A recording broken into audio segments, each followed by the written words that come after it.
ました乃木坂工事中司会のバナナマンです。よろしくお願いします。そして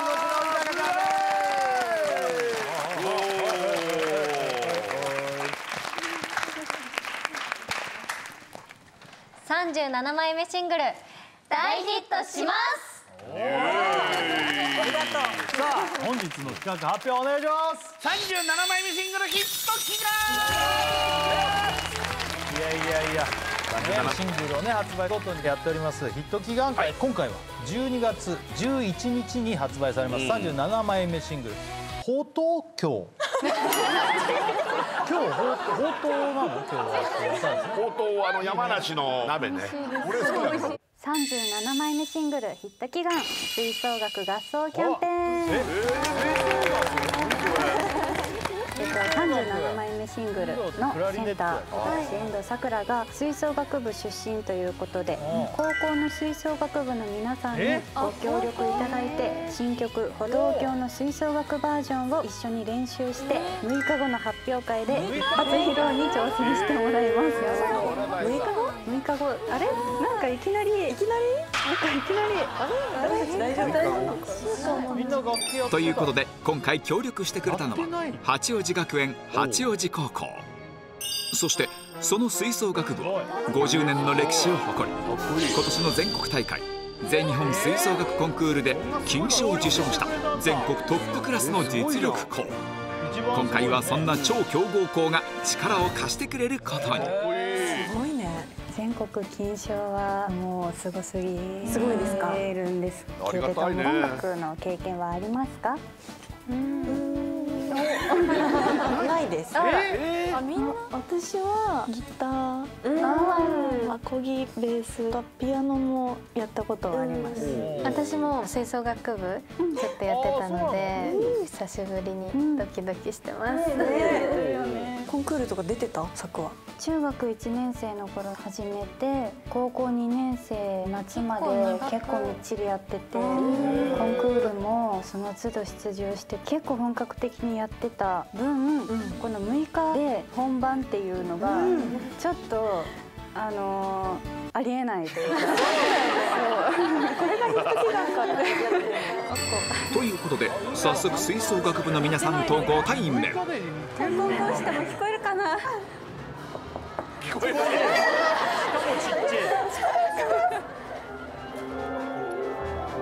あ、やってる。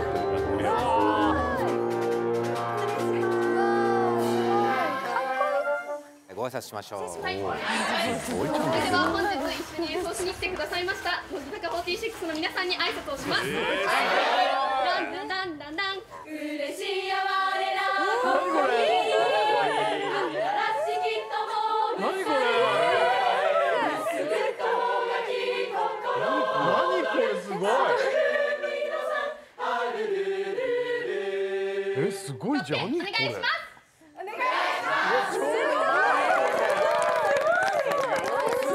しっかりしてる。高校生ですよ。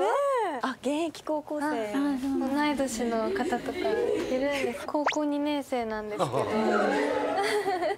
嬉しいです。同年代の方と。ここでこの超強豪校を支える顧問の高梨先生にご挨拶。さっきの歌すげえな。届いたのはきっともう昨日とかですか？そうですね。今日です。でも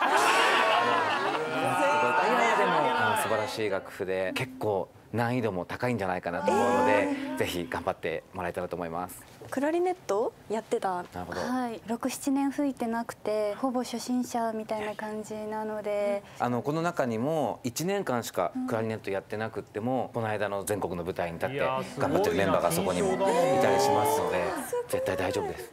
頑張れますね。一緒に。はい。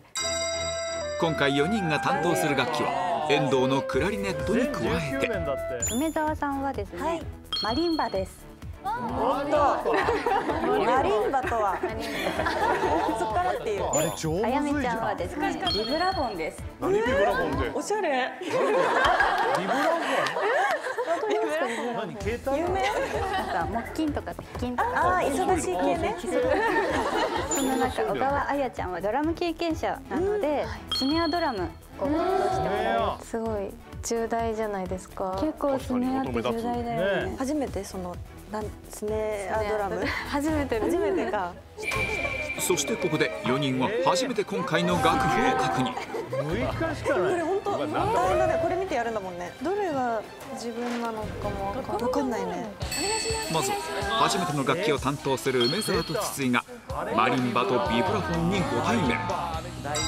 2人は顧問の高梨先生から直々にバチとなるマレットの持ち方からレクチャーを受け、まさにドレミから順に習っていきます。マリンバじゃあちょっと適当にちょっと鳴らしてもらっていいですか。こうワーンって響くんですけど、じゃあ今のドレミファソラシドでこう音が止まっちゃうんですよね。でここで足を踏むとなのでビブラフォンの場合は足の動きもこれに対して入ってくるからちょっと難しくなる。なんかドラムができる。そしてドラムの経験はある小川だったが、私ドラムロールができないんですよ。結構致命的なんですけど。練習します。はい。まずは下ろしてもらってもいいですか。やべえ、あの子絶対好きになっちゃうよ。最初は指のコントロールを使って、でも超しっかりしてる。脱力です。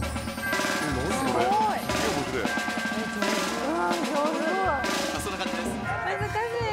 これを初日でできるのは本当にすごいと思う。練習あるのでです。はい、頑張ります。今回唯一部活で経験している遠藤のクラリネットは久々すぎてどうやって音出しをするいいか。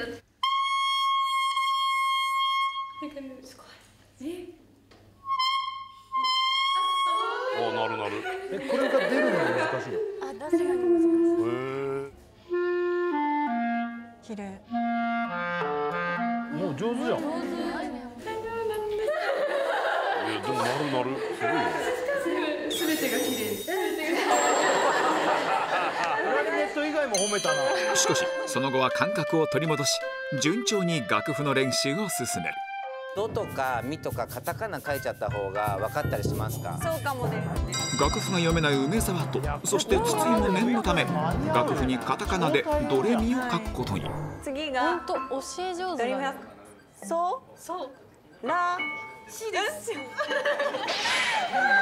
やばいじゃん、これ梅。結構イメージって大事で、叩くだけだととってももったいないので、その曲を聴いてどう感じたかっていうのをここに表せると。ヨシキさんわかります？ x ジャパン。あの方ってドラムの技術ももちろんあるんですけど、やっぱ感情がとっても豊かな方で、このリズムを叩けなくても、もしロールができなくても、この装着ができなくても気持ちがあれば全然大丈夫なので、すごいとこまで教えてくれる。叩けると。そして梅沢は仕事の都合で初日の練習はここで終了。そうだよな、丸々使えるわけじゃない。楽譜読めないというか、振らないと読めない、鍵盤の位置もさって認識できないから、本当一からやばいって感じです。しかもあれ持ち帰って練習ってわけにもいかないしね。まず位置を覚えないとやばいです。やば。3人になってしまったが部員の皆さんと仲良くなるためここで初めての休憩を取ることに。なんか乃木坂好きらしくて。あれ一番どれが好きだった？嬉しい。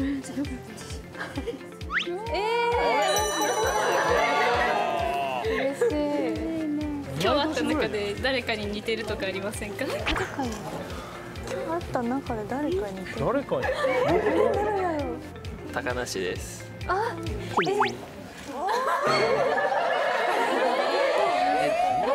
やめて。あ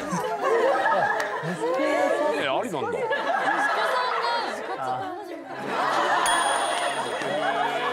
父さんは家とここでは違います。でもそんなに変わらずどっちでも優しいです。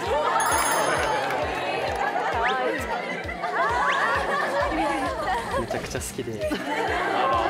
乃木坂恋女ですもんね。あ、そうですよ。やばい、いつも超楽しく見てて、部活で夜遅く帰ってきて録画したやつを見て癒されて。やばいよね、そんな。ここで吹奏楽部のメンバーが初めて合わせて練習をしてみるということで3人も参加することに。合ってないよ、弱いで魅力がない。じゃあぜひご一緒によろしくお願いいたします。お願いします。じゃあゆっくりめでね、テンポはじゃあ、これぐらいでいってみよう。早いよ。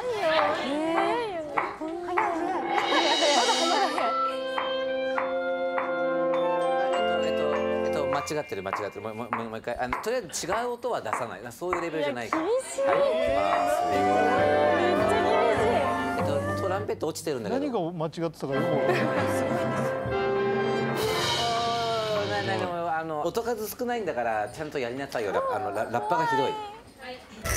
全国大会金賞クラスの練習を目の当たりにして凍りつく3人。違う音出したりとか。吹奏楽部員も譜面を渡されて数時間だが、高いレベルを求めて顧問の先生から劇が飛び続ける。いろんな行事があるけれども、渡された楽譜をちゃんと決められた時間で見てきてちゃんと。てかできるでしょ。これできなかったらこっちがミスったらもうやばいね。すいません。全然大丈夫です。すいません。もうごめんなさい。これはめっちゃプレッシャーだよ。譜面にアクセントとかが何も書いてないからって言って棒じゃないの。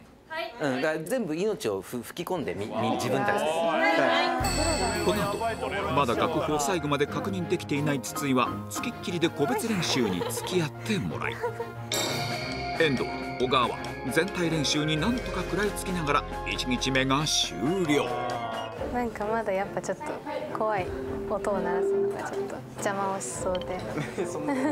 音階とかは全部スポンって忘れちゃってたんですけど、意外と口が覚えてて、なんか久しぶりに合奏してすごい思い出しました、自分の青春。当時同じクラリネットを吹いてた子たちにちょっと会いたくなりました。ちょっと想像以上に難しくてついていけるのかちょっと心配ですね。でも泣く寸前でした。危なかった。練習2日目、唯一最後まで楽譜が確認できなかった梅沢だけ再び学校にご協力いただいて個人練習。ライトレフトで R と L に書くと分かりやすいかもしれない。なるほど。プロのマリンバ奏者みたいな。そして梅沢もこの日初めて全体練習を体験するが、さすがにまだ全くついていけないまま梅沢の2日目は終了。そして3日目は全員仕事の合間を縫って個人練習。遠藤は現役時代もやっていたというカラオケや練習。ずっと聞こえてきて、もうあっという間に3時間だよ。びっくり。ノンストップでやったわ。そしてあっという間に3日目の練習も終了。確かに。そして生徒と合わせられる練習はこれが最終日。打楽器チームの3人は各々の苦手な箇所をひたすら練習していく。マリンバ梅沢にはどうしても弾けない部分が。もうでもすげえ叩けてんじゃん。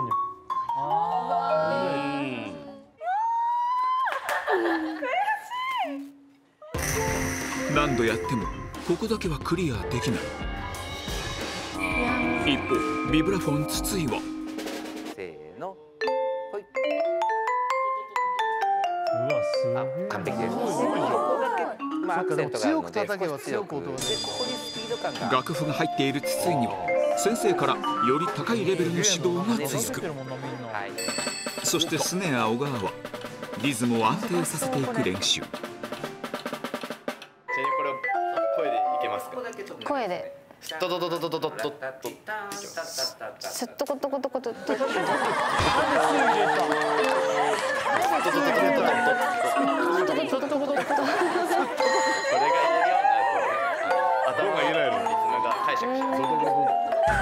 そして初日から苦戦していたドラムロールの練習をひたすら繰り返す。ああすごい。まだできはしないです。一方順調にグループでの演奏の精度を高めていた遠藤にもここで試練が。こ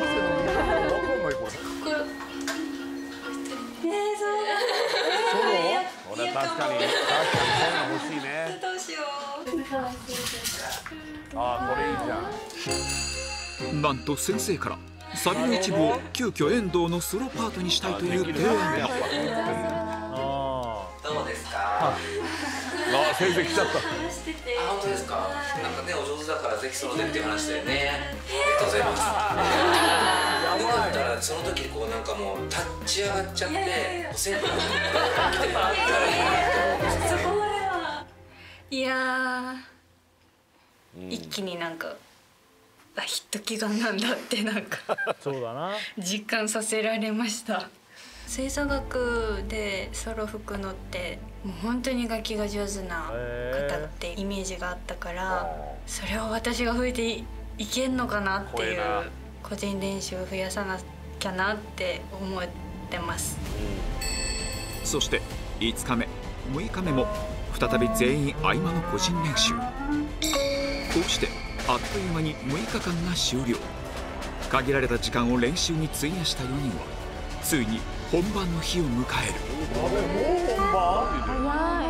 練習もっとしたいな。本番当日がやってきました。わー早すぎて。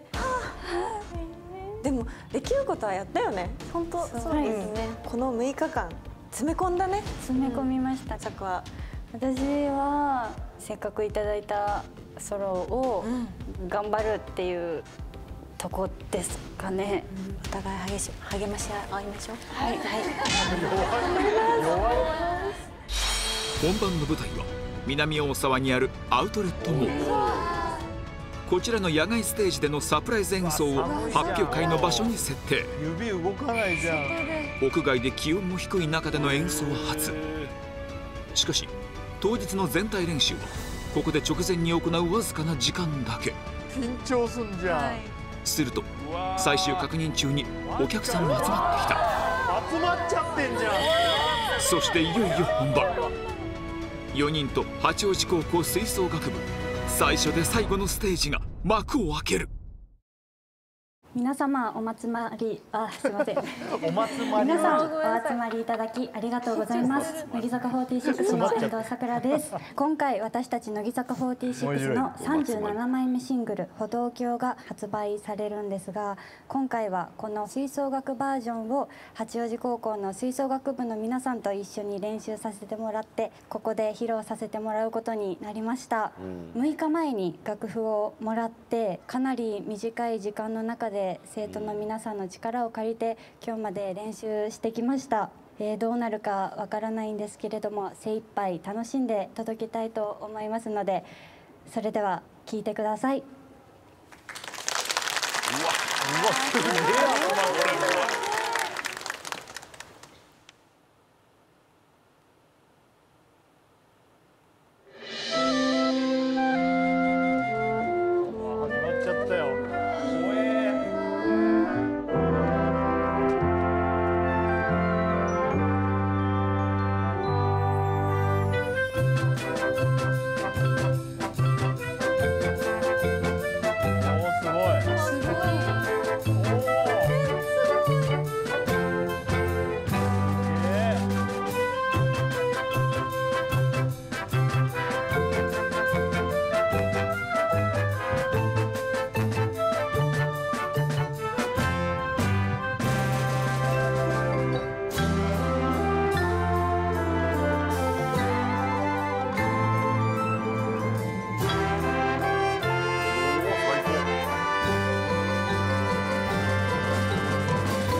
終わりました。ありがとうございました。ありがとうございました。本当に素晴らしい演奏をしてくださって、もうバチ持ったのも初めてっていう状態だったんですけれども、1回目の練習の時正直できるかなって思ったんですけど、次の時にはもう本当に皆さん素晴らしかったので、やっぱりプロフェッショナルの凄さっていうのを感じました。我々も負けずに頑張っていきたいと思います。本当にありがとうございます。ありがとうございました。37枚目シングルヒット祈願、せーの、大成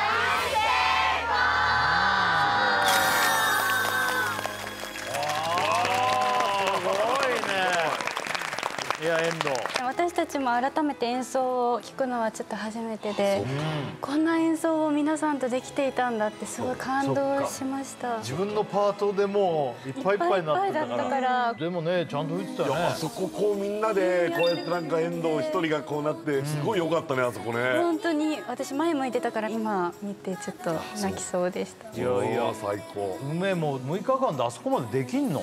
いやもう本当にギリギリで、寝ても覚めてもマリンバの音が離れなくて、でも生徒の皆さんも他の本番がある中同時進行でやってくださってたので、もう絶対に間違えれないと思って。いや本当だ、プレッシャーすごいよね。すごかったです。すごい。筒井もあれ足もやんなきゃでしょ。もう6日間生きた心地しなくて、いや怖いよ。緊張してないのかなと思ったけど、あれもバクバクなわけ。バクバクですし、過去一追い込まれたヒット祈願で、私的には。もうすごいな。本当に周りのレベルが高すぎるので、それに少しでも近づかなきゃと思って、朝から収録して、その帰りに自分でスタジオ借りて練習したりとか。スネアってまた目立つもんね。みんなが頼りにする音だと思うので、安心してどうか吹けるようにっていう思いで頑張りました。こんなのもう楽器できるだけで尊敬しちゃうわ。はい、私も楽器やったことない中、学生の子たちに混じって和太鼓をやる時があって、私の時1ヶ月あって、やっぱその時もグループ背負って高校に来てるから間違えないようにしなきゃ迷惑かけちゃうからとか、すごいいろいろ考えちゃうことが多い中で、みんな頑張ってたからすごいなって思ってだって右も左もわからないの。右も左も LR もわかんないから。本日よりアンダーライブのモバイル二次選考受付開始。ファン大感謝祭2024の配信視聴チケット販売中。こんにちは、柴田ゆなです。最近空を飛んだんですけど、それからというもの毎日のように夢の中で空飛んでて、毎日楽しいです。皆さんもぜひおすすめします。チャンネル登録お願いします。バイバーイ。